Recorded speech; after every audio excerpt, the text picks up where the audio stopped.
following video is brought to you by the Boston Sports Entertainment Network. Please consider liking and subscribing for more Boston sports content.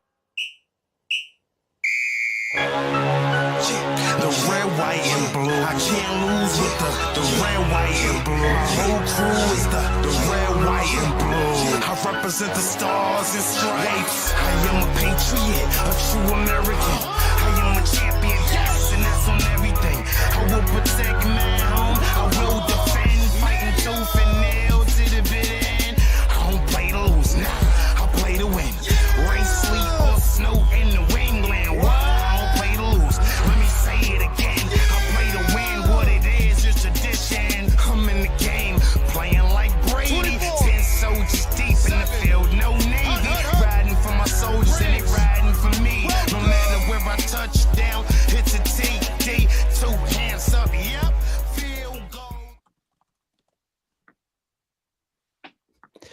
Good morning, everybody, and welcome back to another episode of Pats Nation Nightly. I guess without the nightly, we're at 11:20 a.m. right now, but we obviously had to do a show because of the news that Mike Vrabel is the newest head coach of the New England Patriots. But before that, my name is Zach Ventola, joined as always by Ben Belford-Peltzman. Ben, how are you doing on this fine morning? Yeah, kind of a busy morning so far, and it's kind of hard to believe that we're only 7 days past the Patriots winning against the Bills and the fan base going crazy because they won against the Bills. That was just last weekend. And 7 days later, the Patriots have officially made the fastest head coaching hire by any team since the then Washington Redskins hired Ron Rivera in 2019, 2 days after the season. So, Mike Vrabel is the 16th franchise head coach for the Patriots. Another former player, right, Jerod Mayo, hired exactly 1 year ago today, 365 days ago, to lead this team back to where it used to be, or somewhat of what it used to be.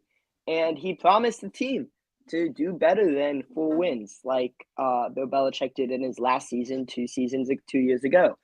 And that did not happen. And for me, it stems from his inability to be a good coach off the field. Not all of it has to be what the product on the field. We understand as fans, as someone who covers a team, that you do not have the best players. You do not have the most experienced coaches around them, and you were dealt a pretty bad situation, Jerod Mayo. And his inability, though, to deal with the media, to deal with players talking to the media, to deal with everything that happens off the field was pretty inexcusable, even as a rookie head coach. And a majority of the reason why he was fired was because of his inability to handle everything off the field.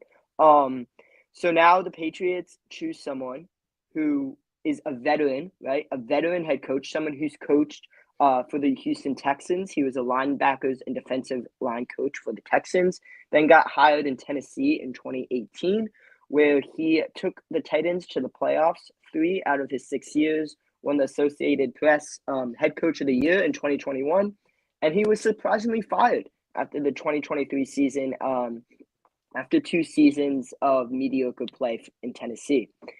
So the Patriots opted to go with Vrabel, and Zach, my first question to you is they only interviewed 4 coaches: Pep Hamilton, Byron Leftwich, Mike Vrabel, and Ben Johnson. And Ben Johnson's wasn't even in person, and Mike Vrabel's wasn't even at the facility.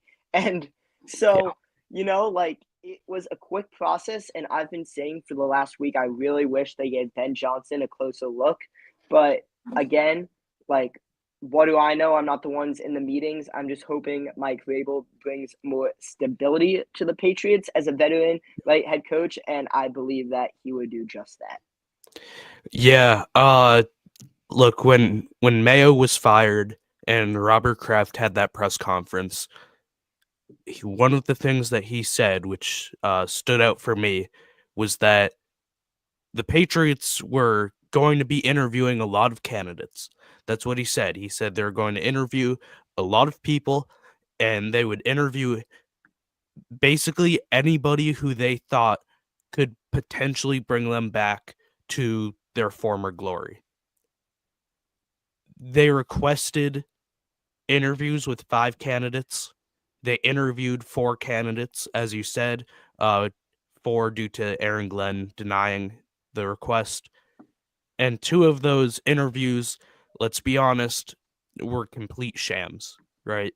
They just had to bypass the Rooney Rule, which it's unfortunate that that's the way that it has to work. But look, Pep Hamilton and Byron Leftwich were never going to get this head coaching job. But even Ben Johnson was never going to get this head coaching job. It was all week reported that the Patriots would have very heavy interest in Vrabel, and if Ben Johnson blew them away in his interview, they were open to it. That is a very interesting way of wording reports, and that basically says, yeah, it's Vrabel. We're just interviewing Ben Johnson just in case maybe something happens, and even if that does happen, we're still going to likely hire Mike Vrabel. And that's pretty much how it shaped out. There were reports that Ben Johnson did have a very impressive interview, and then 2 days later, early in the morning, Ben Johnson is not the head coach of the New England Patriots. Mike Vrabel is.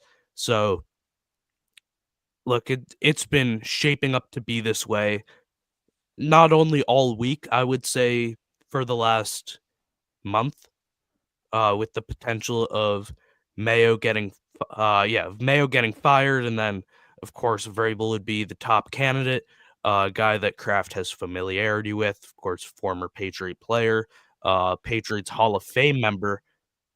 It's not surprising to me. I would have liked for them to take this process more seriously. I mean, they haven't had really a true head coaching search in 25 years. They got Belichick, and then they immediately had that successor plan with Mayo, and then they interview essentially 2 candidates this time around, and the whole time they knew who they were going with. It was just, I guess, precaution to interview the other one in Ben Johnson, and then Leftwich and Hamilton, who they had to interview due to the Rooney Rule. So I think Mayo's a great, not Mayo, jeez. I think Vrabel is a great hire. I think the process was poorly done. I would have loved for them to really take it a bit more seriously and look at a wider variety of candidates. Maybe a guy like Brian Flores. Maybe wait a week for Aaron Glenn, because he really probably denied it due to, one, the fact that he knew it was going to be Vrabel, like we all did. And 2, the fact that his interview schedule is packed. He already had 5 virtual interviews scheduled with other teams. So those are 2 more candidates that they should have had more contact with, but instead they just went with Vrabel, kind of as we expected to. Yeah, and while you were talking about that, I was just starting to piece together some potential prospects to join the Patriots as part of Mike Vrabel's coaching staff. Some coaches who spent some time with the Patriots, maybe with Vrabel, and just moving on, kind of talking about this next layer that has to unfold here is Mike Vrabel has to now assemble a coaching staff that is largely intact from last season. The only coach who left was Jerod Mayo, right? Now there was a report that defensive line assistant coach Keith Jones is leaving for App State, I think it was. Yep. But other Yeah, than it was. that, Other than that, the coaching staff is the same. So the next thing that has to happen is what happens with these coaches. Some guys to keep an eye on, for me at least, is Dean Pease. What a Mhm. throwback. Dean Pease. Zach, I think I'm too young for him. We're the same age, so I'm guessing that you are too young for him. But Yeah. he was the defensive coordinator for the Tennessee Titans in 2018 to 2019 under Vrabel, and he Mhm. served as the Patriots linebackers coach under Bill Belichick in 2004 and 2005, and was the Coach Patriots Vrabel. defensive coordinator in 2006 and 2009. And now he is with the Baltimore Ravens as a senior advisor to defensive coordinator for the Ravens in Baltimore. And that is someone who first crossed my mind as someone who's worked with the Patriots, someone who's worked with Vrabel, right? Who could come back. But I'm starting to only look at the defensive side of the football because DeMarcus Covington, the Patriots coordinator, is probably headed out elsewhere. He's already interviewed Yeah. with the Cincinnati Bengals. The defense took a step back in pretty much every single which way you look this season. I would expect as of now Alex Van Pelt to stay. I feel like if they were that unhappy with the offensive performance, TC McCartney, Alex Van Pelt, they would have fired them when they fired Mayo, and that was not the Well, case. I think that the reason behind that is, other than with the head coach, Kraft isn't going to be stepping in with the construction of the coaching staff. So Van Pelt could very well be fired in 2 days.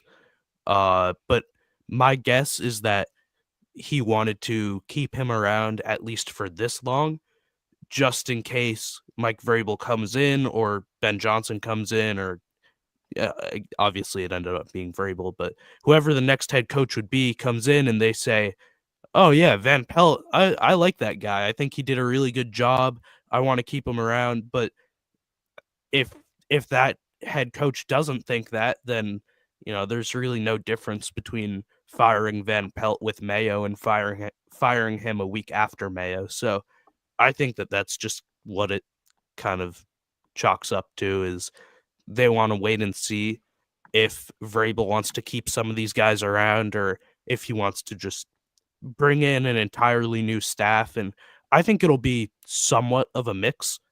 My best guess is that Josh McDaniels is going to be the offensive coordinator of the New England Patriots for 2025.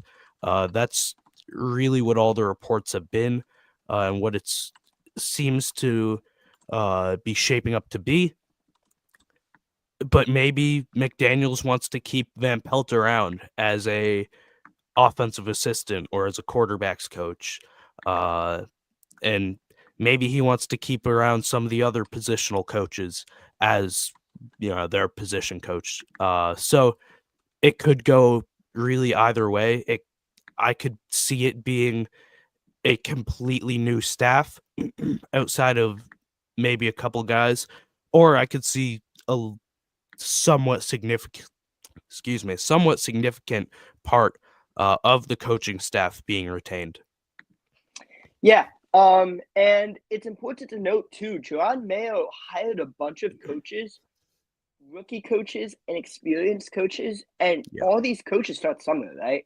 It's Mhm. not a knock on any of them, but some of these they're just so young, right? Taekwon Yep. Underwood, the assistant wide receivers coach, is pretty young, pretty inexperienced. Scott Peters, the offensive He has kind of a lot of I mean, he's been coaching for a as a while, but player, but yeah, not as much. If you look around the league at other wide receivers coaches, they're pretty. I mean, they're pretty more experienced. sure. I Um, mean, as an assistant, sure, yeah, whatever. yeah, It yeah. doesn't. We I'm could just keep moving. listing, That doesn't yeah, matter. Yeah. off my head. Just some of these coaches, and then you have some of these coaches who are really experienced, like Ben McAdoo, right? But they had no ties to the Patriots organization, and I feel like when you're bringing all these different people in, it caused a little chaos almost within the Patriots organization. Yeah. Moving on just a little bit here. Staff has to be assembled. What happens to the front office? My take right now is Elliott Wolf and Alonzo Highsmith, at least both of them, are staying around with the Patriots. like we said last week, until the draft season kind of like leaves us and then behind us in May or June.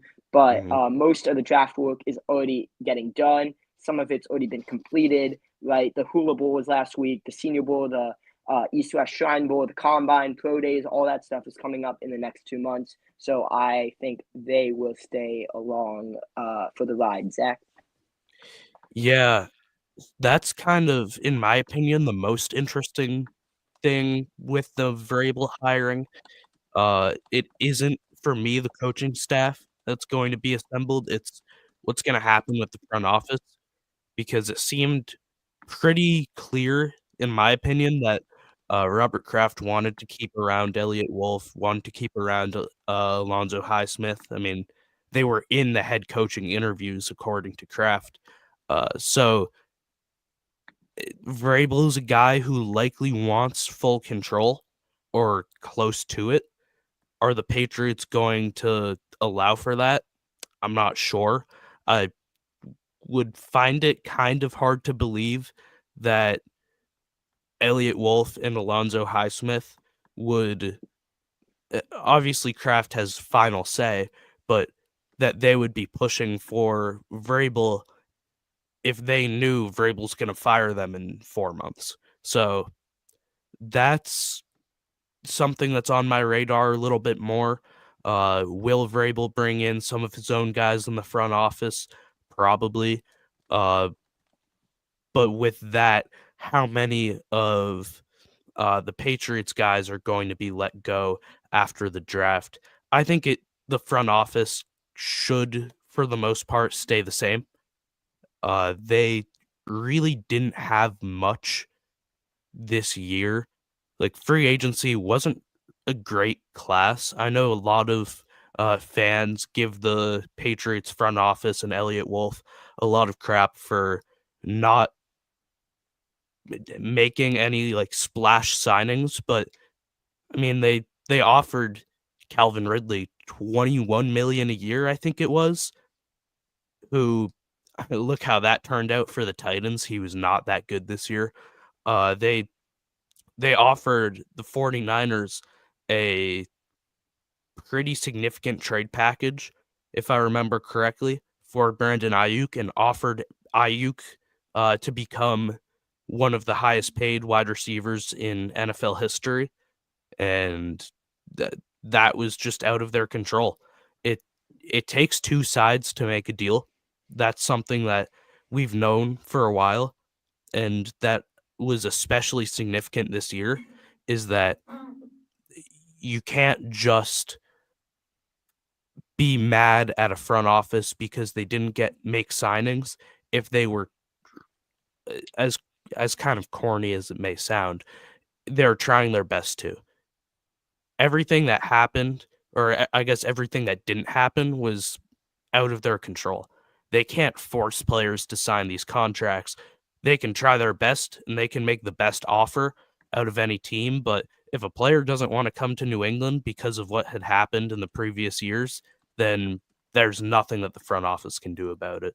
So I think giving them another year where the Patriots are a more preferable destination than they were last year, due to largely Drake May, and likely due to Mike Vrabel as well. I think a lot of players would want to play under him. It seems more fair to give them another year. And look, if it doesn't work out, then you cut ties with them, and now Mike Vrabel has the control that maybe he wants. Mike Vrabel can go out, he can hire his guy. But until we see them really have a bad offseason where it's more so their fault rather than the one that we just saw, then they should probably stick around. Yeah. And I believe that Josh McDaniels, right, before we move on just a little bit, adding on, Mike Vrabel is a defensive-minded coach, right? Yes. He is probably not going to call the offense. Most coaches these days are calling the offense. He is probably not going to call the offense, right? So Josh McDaniels, I want to bring up as a name that the Patriots could potentially bring back someone who is pretty polarized in New England. You kind of either love him or hate him. There's not a whole lot of middle ground here, but McDaniels obviously worked with the Patriots for a while, helped develop Mac Jones into a great rookie season, right? Not so much after that, but well, because because McDaniels left after that. Yeah, and Mac Jones, look what happened to Mac Jones when McDaniels exactly. left, right now, you have a quarterback. Most teams don't have a quarterback, right? We've mentioned you have Drake May, you have that piece, and you also have him under a rookie contract. So it is invaluable to get him with someone really, really, what's the right word? Intelligent, but also just like someone who's not going to mess him up, to put it frankly. Like he's already on a great trajectory, and if you give Drake May another coach, another whole coaching staff, right? He already has all these coaches. You give him something else, showing him something else, mechanics this, like do this, and it's already becoming a lot. So that's kind of why I wanted most of these offensive coaches staying where they were. But I do really like Josh McDaniels as a candidate to bring in. ESPN's Jeremy Fowler said a couple days ago that there's significant buzz. McDaniels could return to the Patriots. We saw what he did in 2020 with Cam Newton too. Newton's one of those, really agile mobile quarterbacks. And Drake May's kind of like that, right? At the end of the season, you kind of saw him running. Most of it was just avoiding sacks, but what could happen if you turn Drake May into someone kind of like Josh Allen, right? With these design quarterback runs that Josh McDaniels gave Cam Newton in 2020. Again, I think it shouldn't just be like a hire. You got to go through the interview process. You should interview candidates. You should really list out the pros and cons of each one. But Josh McDaniels is someone who I could be very excited about returning to the Patriots. Yeah, Josh McDaniels is a quarterback guru. There is no way to spin that. He knows how to develop quarterbacks, how to work with quarterbacks. That is one of the things that he is best at, and that's going to be great for the development of Drake May. I mean, Ben, as you said, he turned Mac Jones into a Pro Bowler. And then as soon as McDaniels left, and really quick. Mac Jones is going on to his 5th NFL season. Yeah. Isn't that sorry? I didn't mean to, crazy. I just learned about that yesterday. I keep going. Yeah. But look, he turned Mac Jones into a Pro Bowler, and maybe a part of the Mac Jones failure can be blamed on the incompetence of his next offensive coordinators after Josh McDaniels, but I think a large part of his success is the fact that he had McDaniels in that rookie year, and that, in my opinion, that can't be undermined. So bringing in McDaniels will very much so help Drake May reach the high ceiling that we all know he has. The promised land. But another thing that I know it's been talked about a little bit, but I do think that it is maybe worth talking about even more is I'm going to say this knowing that Ben Johnson was my number one candidate. I did like him more than Vrabel, but if you were to bring in Ben Johnson and whoever he brings in as offensive coordinator has success, as they should, and develops Drake May into, let's say, a Pro Bowler or close to it, that's the type of caliber that he should be able to get to, right? Let's say Ben Johnson's offensive coordinator does that. That offensive coordinator is going to be gone within 2 years. He's going to be a head coach very quickly. And then the next guy, and the next guy, and the next guy, the same thing's going to keep happening. I would not have been surprised if the Patriots were to hire Ben Johnson. I would not have been surprised to see them have 3 offensive coordinators in 5 years, just based on those guys getting hired by other places as head coaches. Again, if Ben Johnson and the Patriots offense had the success that I think that they would have been able to. With Josh McDaniels, that's not happening. Josh McDaniels is not going anywhere. With all due respect, no team is hiring him as a head coach anytime soon. He has gotten those opportunities. He has not looked great when those have happened.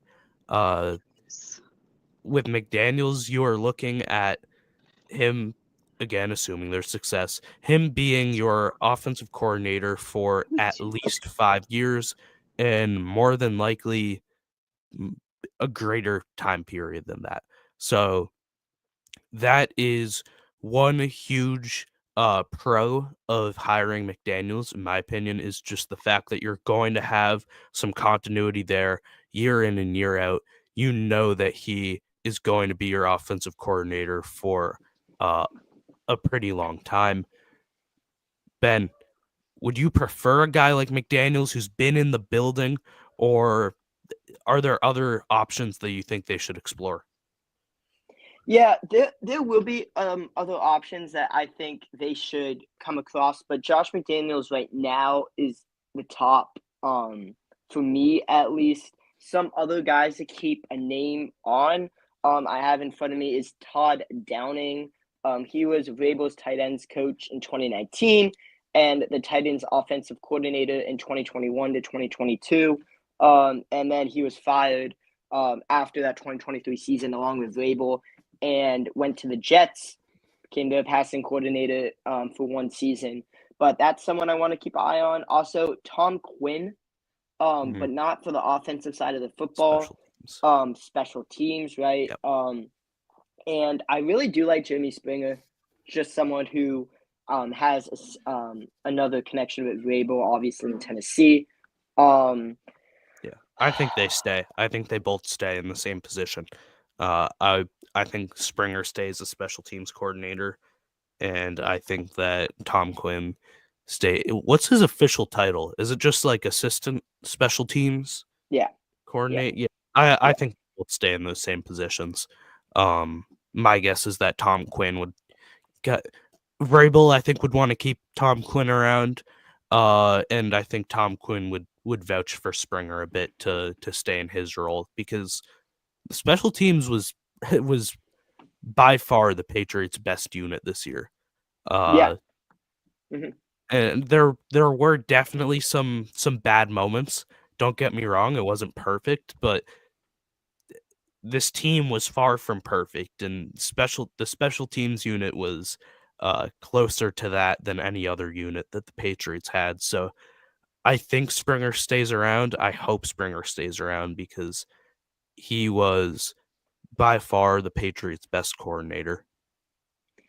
Someone else I want to throw out is Wes Welker, someone who was just released by the Dolphins, right? He overlapped with Vrabel in that 2007 season. He also overlapped when Vrabel was on the Texans coaching staff in 2017. So that is someone, again, who I want to look for. I mean, Miami has a little more weapons on the offensive side of the football, and they didn't produce as much. They had Jalen Waddle, they have Tyreek Hill, right? But I mean, bringing Welker back could be a good thing in my opinion. Yeah, and it seemed now I don't honestly, obviously, I don't really know much about the Dolphins coaching staff and how well everybody was at their job, but listening to Dolphins fans over the week, it seemed like Wes Welker was kind of a scapegoat for this poor season. I believe they fired one other person, maybe their defensive coordinator, special teams coordinator. And the fan reactions seem to be, oh, thank God this special teams guy is gone. And really no comments that I saw at least against Wes Welker. So I think he was a bit of a scapegoat for the poor season and for what happened at the end of the year with Tyreek Hill. I would not be surprised to see him in New England. I think that he would be either the wide receivers coach or uh passing game coordinator, something along those lines, working more closely with Josh McDaniels. So that's where I'm at with Welker. I think he'll be a Patriot again within, a week or two. Yeah, and before we wrap up here, if anyone has any questions they would like to put in the chat, Yep. please send them away as we wrap up kind of soon in this emergency pod for Mike Vrabel becoming the new head coach of the New England Patriots. So we talked about the assistant coaches they bring on. We talked about the front office. The other thing to look forward to now is the draft, right? And Mike Vrabel now has to, get right to looking at the Patriots' needs, looking to what they need on offense, looking to what they need on defense. What are your three biggest needs right now in the draft, position-wise, for the Patriots this upcoming offseason? That's tough because it's basically all of them. But three biggest, and it's also like we don't know what they're going to do in free agency, but with the draft, I'd say edge rusher, more than likely, and I guess hopefully that'll end up being Abdul Carter. Then I'd go receiver and tackle. And I don't know if those are really positions that they should necessarily attack in the draft, because those have really not been positions that they're great at developing, but it's also a new coaching staff, so who really knows with that. I think that they should spend a lot of money on especially tackle and wide receiver in free agency, and then be able to go into the draft pretty much just needing an edge rusher or maybe two, and then being able to just have the freedom of best player available, because I would say that outside of quarterback, the Patriots could use more talent at every single position. And maybe you could make an argument that they don't need another safety, depending on how much you like Del Pettis. But I mean, if you look at it, right, running back, Ramondre didn't have a great season. I like Gibson, but maybe they could use a number 3 or a better number 1. Tight end, Hooper could be gone. They could use a number 2, I would say. Offensive line, we all know what's happening there. Wide receiver, we all know what's happening there. D-line, the pass rush was not there this year. It was incredibly poor how little that pass rush produced this season. Look at the cornerbacks. They could use a number 2. Again, depending on how much you like Alex Austin. Safeties, as I said, it depends on how much you like Del Pettis. I would say they could use another one, though. Linebackers had another relatively poor season. So, again, that is every position other than quarterback. And yeah, I obviously, asked for 3. You just named like every single one. I know. Well, again, the top 3 are edge rusher, tackle, receiver. Not necessarily in that order, but I would like to see them address tackle and receiver in free agency more than any other position. So, again, they have that freedom to likely take Abdul Carter in the first round, and then after that, just take anybody, because that's what they need. They need anybody. It's bad what this roster is. They could also use, Ben, I was texting you a little bit about this on Friday night. They could use some culture guys, right? Some it's a new regime. They need locker room guys who are going to kind of put in this new culture, this new mindset. If they can find a guy like that in the draft, like Jack Sawyer, potentially trading up in the first trading back up into the first round, or if he falls to them in the second round, that is invaluable. That is more significant, potentially, what they can do off the field for this locker room with a completely new staff, than what they could do on the field, because the Patriots are going to need some leaders. And if you can draft a guy like that and have him grow, not grow up, it's a grown man, but I guess grow in New England, that is very significant. Yeah. And those are all good points. And we'll wrap up here by saying that Mike Vrabel will be introduced as the 16th franchise head coach tomorrow at noon. There will be a press conference. Robert Kraft will give an opening statement, kind of what we just saw. And then the ball is going to get rolling, and Vrabel is going to be New England, and everything we just talked about will start coming to fruition. So I want to thank everyone for listening, for tuning in. It is a Sunday morning. We got 3 games of football on today. Playoff Sunday, so I guess I'll give my quick picks, and then I'll let Zach pick as well. I got the Bills beating the Broncos. I'll go. I just put myself on the spot and hadn't even thought of a score. I'm gonna go 24-20. 24-20. like that. I think it's gonna be a kind of close game, but the Bills are gonna eventually pull away at the end. 24-20 for me.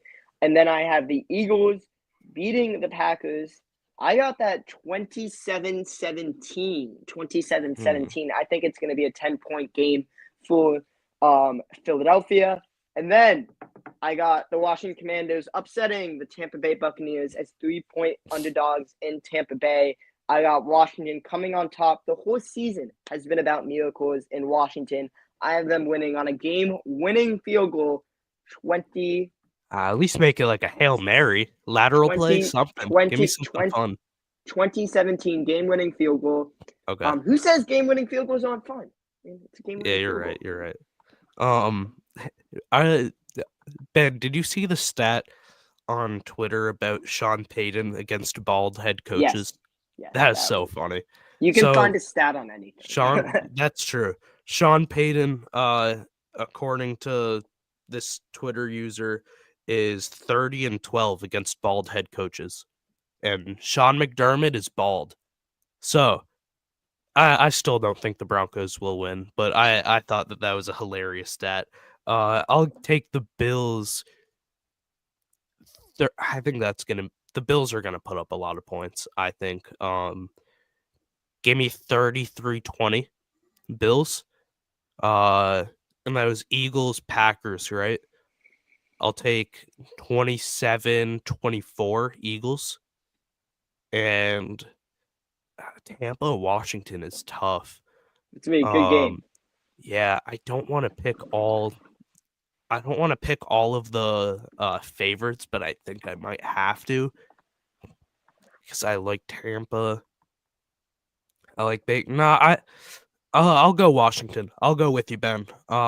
Give me 20-24 Washington. Perfect. Okay. Well, with that, be sure to subscribe and to follow Pats Nation Nightly on Twitter, on Instagram. Follow the Patriots Beat. Follow along for Patriots coverage at thepatriotsbeat.com. You can find Zach at pats.today on basically everything, Instagram, Twitter, all of that. And with that being said, thank you guys for listening. And until next time. See you guys.